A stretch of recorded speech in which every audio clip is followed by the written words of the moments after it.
Shut up and sit down.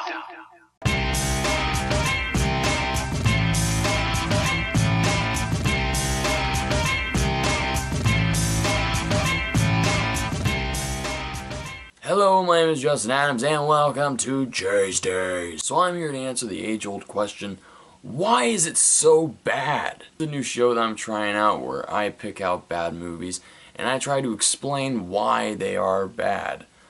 Pretty self-explanatory. It's as if it didn't even need an explanation.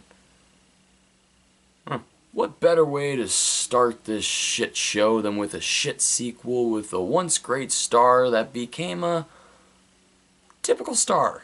It's Beverly Hills Cop 3. Beverly Hills Cop is one of my all-time favorite Eddie Murphy movies. He is so good in this movie, guys. It's a movie where Eddie Murphy's performance was so good compared to his other movies. In Beverly Hills Cop, he wasn't really trying, and he didn't need to try, because he knew how to play off with the material so well. It was, Axel Foley is Eddie Murphy. He wasn't just funny, he was also very, very smart, and he was just a bona fide badass, man. Then there was Beverly Hills Cop 2, which had its moments, but was not nearly as good as Beverly Hills Cop, but it still had it had some good parts in it, like some good action sequences. It was directed by Tony Scott, who did True Romance and stuff, but it was mostly just falling on Murphy, and that was the beginning of his stage of like where he was literally becoming desperate.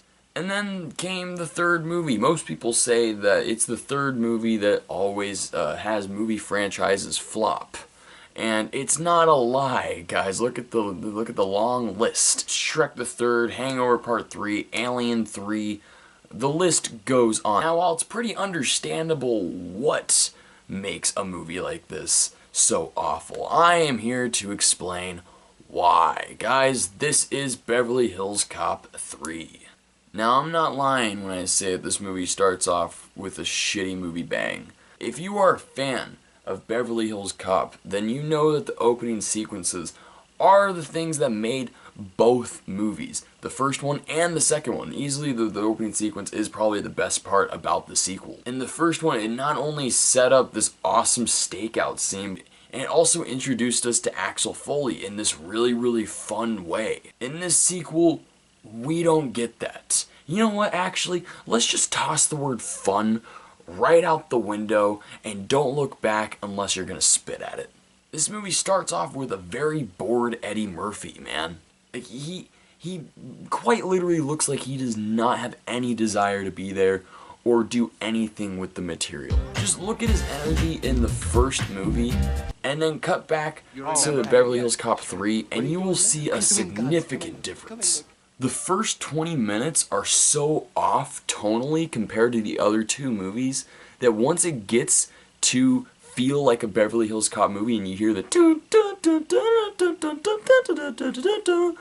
you actually like jump and you're like, oh yeah, and you're like surprised, like, oh yeah, I'm watching a Beverly Hills Cop movie. This movie is supposed to be a comedy, yet it's not. I should also mention that John Landis is the director of this, who directed Murphy in such classics as Trading Places and Coming to America, so one can only ask how something this unfunny and boring could actually happen. So the story is pretty much the same. Someone really close to Axel dies and the killer lives or is for some reason in Beverly Hills because that's the thing. But this one, they try to make things a little bit different. They actually try to include a theme park, which is very reminiscent of Disneyland. I don't know, you be the judge. And for the movie's credit, the theme park is actually the most interesting thing about this sequel. The set design is really good and fun and entertaining.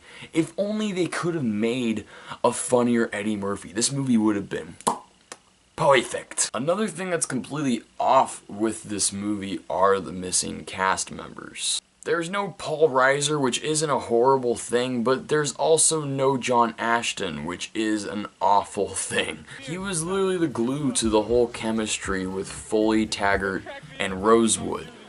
But instead, in this movie, we just get awkward chemistry with Eddie Murphy and Judge Reinhold, who so clearly do not look like they even like each other. Seriously, the chemistry between them is like the same chemistry I have with my cat. And I don't have a cat. I hate them. What? The most jarring thing about this movie is that it's not the script that sucks. Because the first movie's script sucked. The second movie's script sucks. It's never about the scripts for these movies. It's literally just about the director and the star. And both of them absolutely refused to be on their A game. In this franchise that should have still been a thing, but I really don't see a future for it anytime soon. That's why Beverly Hills Cop 3 is so bad. Let me know in the comment section, what else do you guys want me to explain why it's so bad? Give me some kind of criticism of what you guys want me to do. How far in depth do you want me to be? I want to go into spoiler territory with some movies, but then again, I kind of want to just leave it open and out there and just give you guys a little brief synopsis of why I think a movie is so bad.